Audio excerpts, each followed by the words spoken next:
দেখেই আমরা সারাদিন, মানে ওর কি রূপটা আলাদা? ওর রূপটা মানে কি, ওর রূপটা দেখে আমরা তিনজন কিছু খেতে পারিনি সারাদিন।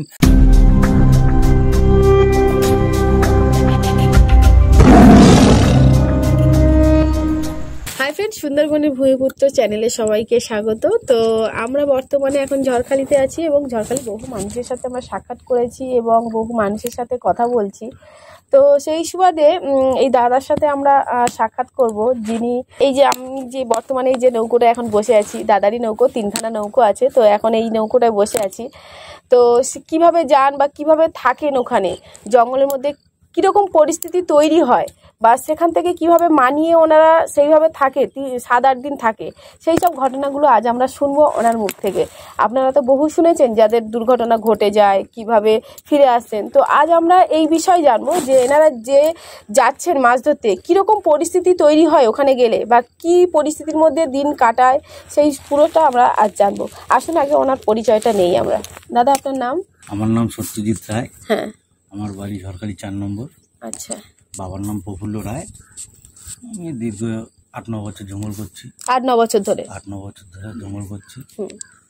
জঙ্গলের সম্বন্ধে খুব একটা যে বুঝি তা না, যেটুখানি বুঝি মা বাবার আশীর্বাদে জঙ্গলে চলছি। 8-9 বছরের ভিতরে মামা করে 3-4 বার আমার সামনে এসেছিল। আচ্ছা। তা মার আশীর্বাদে আমি ওখান থেকে লোকজন নিয়ে আমি চলে এসেছি। আমরা দেখলে তা মানে যদি টের পাই যে এখানে বড় কর্তা আছে বা বাঘটাক আছে, আমরা যদি কোনো কায়দায় একটু টের পাই ওখান থেকে আমরা সরে আসি। আর আমাদের তো জীবন তো এই বুড়ির উপরেই সব কিছু। আমরা এখান থেকে টোটাল বাজার টাজার করে নিয়ে মোটামুটি আমাদের জলের উপরেই সবকিছু থাকতো, সবকিছু জলের ভিতরে, আমাদের নিচে লাগার কোনো কাজ নেই। আচ্ছা আচ্ছা। এই নৌকোয় আমাদের সব স্নান, খাওয়া দাওয়া, যাবতীয় কাজ এই নৌকোর উপরেই আমরা করি। এইভাবেই আমাদের দিনকাল। একটা কথা বলবো, এই যে নৌকো আপনারা তো কি শুধু কি মাছ ধরেন না? কাঁকড়া ধরেন, তাই তো? এখন কাঁকড়াই ধরি, মাছ টাছ ধরেন না। এই আবার এই ধরুন আর দিন 15 পরে মধু কাটতে চলে যাবো আমরা। মধু কাটার সিজন হলে তখন মধু কাটতে যাই, সময় হয়ে গেছে। আচ্ছা, এই যে কাঁকড়াটা যে ধরেন, এটা কিভাবে ধরেন বা কি কি ওতে ব্যবহার করেন? এইগুলো একটু দোন দিয়ে কাঁকড়া ধরি, 4 বেঁধে নৌকো করে ফেলে চলে যাই। এখান থেকে ধরে রাখুন প্রায় 2 মাইল হবে, এত দূর ফেলাই, আবার আটটা তুলতে তুলতে চলে আসি। ওতেই 8টা 10টা 15টা করে কাঁকড়া পাই। এই করে আমরা মোটামুটি এক জায়গায় করলে দেখা যাচ্ছে প্রত্যেক দিন 10 কেজি 15 কেজি করে কাঁকড়া হয়। পার ডে 10 কেজি 15 কেজি করে হচ্ছে। এবার 7-8 দিন 9 দিন 10 দিনও হয়ে যায় আমাদের বাড়ি আসতে। 3টে মানুষ যাই, কোনো সময় 4 জন যাই। কত দূরে যাই? অনেক দূরে আমরা, এখান থেকে প্রায় 1.5 দিন লাগে যেতে। যে জায়গাটায় কাঁকড়াটা ধরেন বা কাঁকড়া ধরি 1.5 দিন লাগে আমাদের যেতে। তো সেই আচ্ছা, আমি একটা জানতে চাইবো যে কাঁকড়াটা ধরেন একটা জায়গা আছে যে নাম বলে না, যে এই জায়গাটা বলো এই নাম, আমরা বেশিরভাগই মায়াদ্বীপের ভিতরে কাজ করি। ইলশামারি বলে একটা জায়গা আছে। কাঁকড়াটা কি ওইখানে? ওই মায়াদ্বীপে নবাকি আছে, জাহাজপুরন আছে। তা আমাদের তো মানে চান্স পাই না। আমার তো একার নৌকো যায় না, প্রচুর নৌকো যায়। আচ্ছা। যারা আগে যা খাল ধরে বসে থাকে, এবার আমরা দেখি কোন খালটা ফাঁকা আছে, সেরকম একটা খাল ধরে আমরাও বসে থাকি। ওই 7-8 দিন ওই খালেই আমরা কাঁকড়া মারি। এই আমাদের জীবনযাপন চলছে। তা এই যে জঙ্গলে যে মানে কাঁকড়া ধরতে গেলে তো খাড়িগুলো তো ঢুকতেই হয়, তো ওগুলো তো রিস্কের ব্যাপার থাকে না? কিছু করার নেই, আমাদের তো ঢুকতেই হবে। ছোট খালে না ঢুকলে কাঁকড়া পাবো না তো আমরা। আচ্ছা, একচুয়ালি বড় খালে কাঁকড়াগুলো থাকে না, মানে ধরুন এখন জ্বরের সময় তো খুব স্রোত থাকে, আর ওই জ্বরের সাথে সাথে কাঁকড়া ছোট ছোট জায়গায় চলে যায়। আর বিশেষ করে কাঁকড়া যত কম জলে মানে কম জল হবে সেখানেই চলে যায়, কিন্তু আমাদের নৌকো তার সেখানে যায় পৌঁছায় না। আচ্ছা। যতদূর যায় নৌকো পৌঁছায় ওই অবধি আমরা কাঁকড়া মানে ওইখানেই আমরা দোনটা ফেলাই। এর উপরে আমাদের নৌকো যত সময় ভাসবে তত সময় আমরা যাব, নৌকো বেঁধে গেলে আমরা ওখান দিয়ে চলে আসি। আমাদের ছোট খাড়িতে অবশ্যই ঢোকা লাগে, না ঢুকলে আমরা কাঁকড়া পাবো কোথা থেকে? তো রিক্সে তো খুব, প্রচুর রিক্সের। মা বাবার আশীর্বাদ আর মা বনবির নাম করে আমরা চলি। ঠাকুরের আশীর্বাদে এখনো সেরকম সমস্যা হয়নি, আর জন্য নাও অবশ্যই। আচ্ছা দাদা, এই যে জঙ্গলটা যে আপনারা নিশ্চয়ই ভিতরে ঢুকে কাঁকড়া ধরেন, যে এই সুন্দরবন জঙ্গলটা আপনার চোখে কেমন লাগে? আমার সত্যি কথা বলতে গেলে আমি আমার এই বাড়ির থেকে আমি এই জঙ্গলে গেলে আমার মানে এত ভালো লাগে বলতে পারবো না। মানে এই জঙ্গলের মধ্যে এমন কি আছে জানি না, মায়ের তো কিছু করুণা আছেই। আমার সত্যি কথা বলছি, আমি বাড়ি থাকলে আমার শরীর খারাপ হয়। আমি যদি মাসের পর মাস যদি জঙ্গলে থাকি না, আমার শরীর খারাপ হয় না। খাওয়া দাওয়া কোনো চিন্তা, বাড়ির তো চিন্তা করিই না, আর আসেও না মাথায়, তখন শুধু মার চিন্তাটাই আসে। ওই জঙ্গলের মধ্যে গেলে জঙ্গলের তখন মতো এত সুন্দর জায়গা, আর জঙ্গলের মতো পবিত্র জায়গা মনে হয় আমার এই 40 বছর লাইফে আমি দেখিনি। সত্যি আমি এই 7-8 বছর জঙ্গল করছি, জানি না কিরকম থাকে, কিন্তু জঙ্গলে গেলে তখন মনটাই অন্যরকম হয়ে যায়। আমরা জঙ্গলটা আমার তো খুব ভালো লাগে, আর আমি জঙ্গলটাকে জঙ্গলই মনে করি।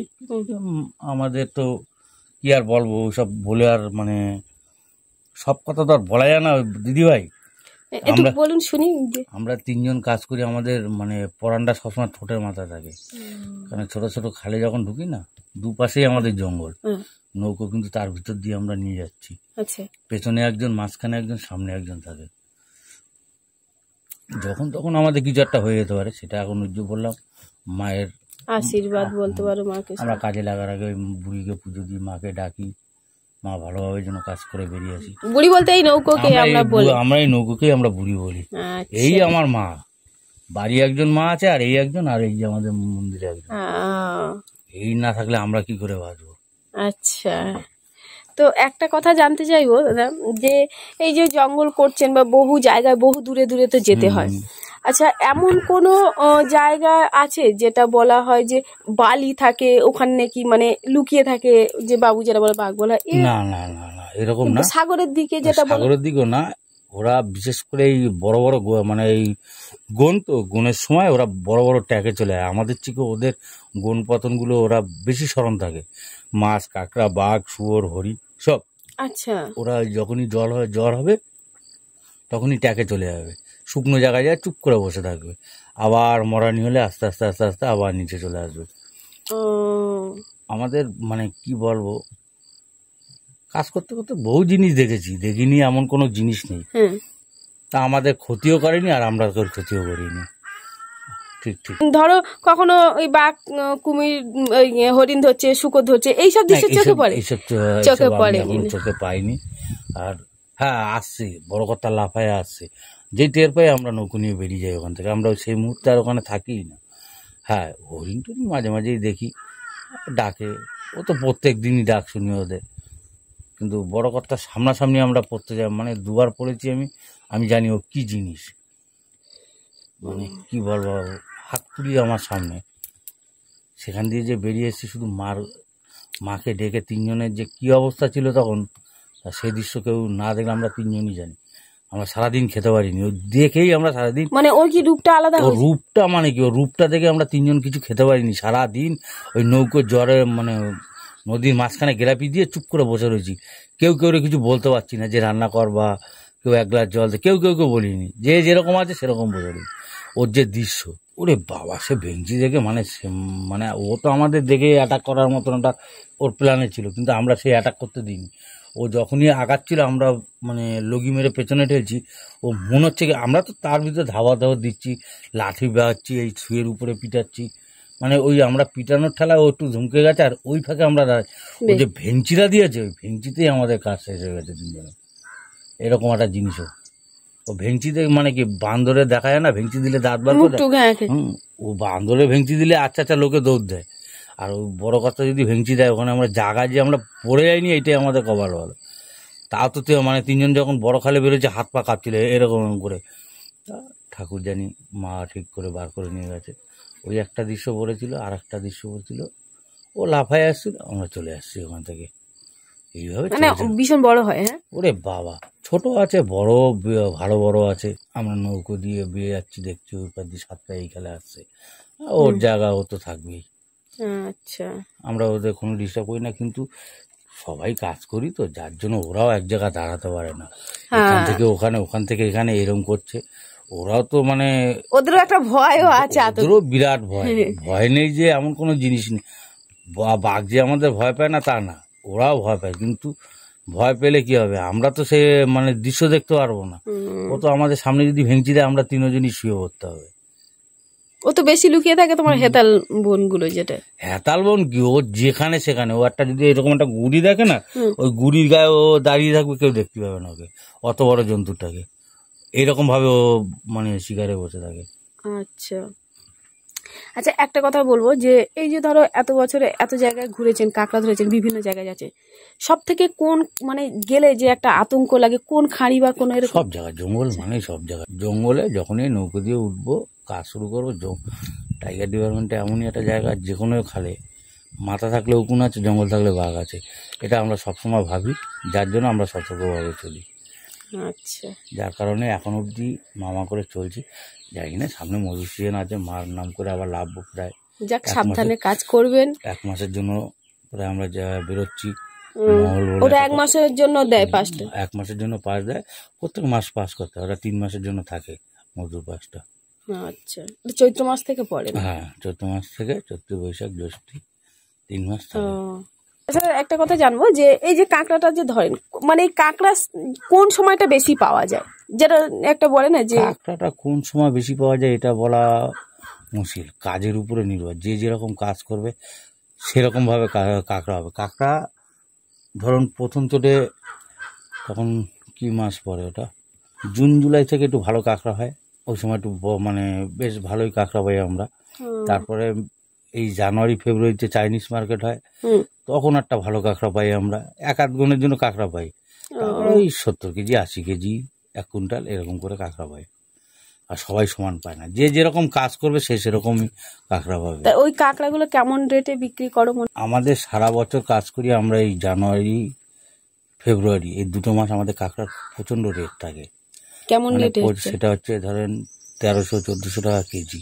আচ্ছা, আমরা এই 7 মাসে যা না করবো, এই 2 মাসে সেই কাছে 1300-1400 টাকা কেজি, মানে তোমার 1 লাখ 1,30,000-40,000 টাকা কুইন্টাল থাকে। হ্যাঁ, কুইন্টাল থাকছে। আচ্ছা, আমরা 7 মাস 8 মাসে যা পাবো, এই 2 মাসে সেটা আমরা কামাই, ইনকাম করে নেবো। আচ্ছা, এটাই আমাদের মানে সবাই, এটা আমি বলতে না, চাইনিজের জন্য আমরা অপেক্ষা করে বসে থাকি। এটা চীনের ওখানে যখনই চাইনিজ হয় না, এই 2 মাস চাইনিজ হয়, আমরা 2 মাস পাই না। আমরা জানুয়ারি আর ফেব্রুয়ারিতে, ফেব্রুয়ারিটাই হয়। জানুয়ারিটা একটু দাম যদিও বাড়ে, কিন্তু ফেব্রুয়ারিতে চাইনিজ মার্কেটটা ওঠে। ওই সময় আমাদের এই 2 গুণ আমরা একটু কাঁকড়া ভালো পাই। কাজ করি, তখন কাজ করে চেষ্টা করি যে 2-5 কেজি বেশি নিয়ে যেতে হয়।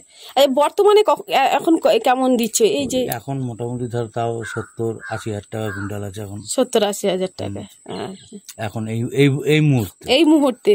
আচ্ছা, তো সত্যিকারে এনার মুখ থেকে আমরা শুনলাম, অনেক কিছু জানতে পারলাম, যেহেতু বহু বছর ধরে জঙ্গল করছেন, তো তাই একটু ইচ্ছে ছিল এনার মুখ থেকে জানার। তো যদি ভিডিওটি দেখে আপনাদের মনে একটু জায়গা করে নেয়, তাহলে অবশ্যই আমাদের চ্যানেলটিকে সাবস্ক্রাইব করুন, পাশে থাকবেন।